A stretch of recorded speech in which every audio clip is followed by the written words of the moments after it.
د دې خبرو نه وروسته عیسی پورته اسمان ته وکتل او ویې ویل پلاره هغه ساعت را رسېدلی دی خپل زوی ته جلال ورکړه تر څو چې زوی دې هم تا ته جلال درکړي ځکه چې تا هغه ته په ټولو انسانانو باندې واک او اختیار ورکړی دی تر څو هغو ټولو خلکو ته چې هغه ته دې ورسپارلی دي تلپاتې ژوندون ورکړي او تلپاتې ژوندون دا دی چې هغوی تا وپېژني چې ته یوازینی رښتینی خدای او عیسی مسیح چې تا رالیږلی دی وپېژني ما د هغه کار په سر ته رسولو سره چې تا راته راسپارلی و په دې نړۍ کې تا ته جلال درکړ ای پلاره اوس ما ته دې په خپل حضور کې جلال راکړه هماغه جلال چې د نړۍ د پیدایښت نه مخکې مې ستا په حضور کې درلود ما ستا نوم هغو خلکو ته چې په نړۍ کې دي غوره کړل او ماته دې راکړل وروپېژند هغوی ستا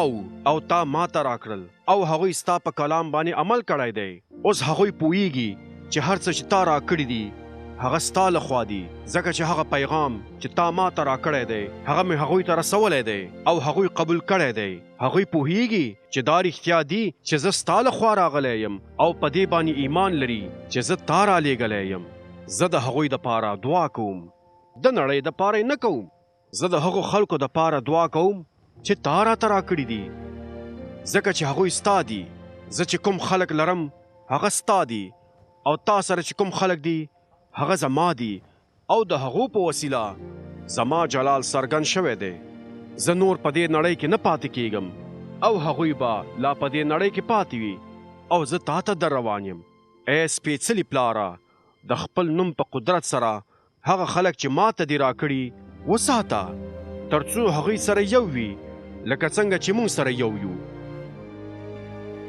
هغه وخت چې زه د هغوی سره وم هغوی مې په هغه نوم چې تا راته راکړی و وساتل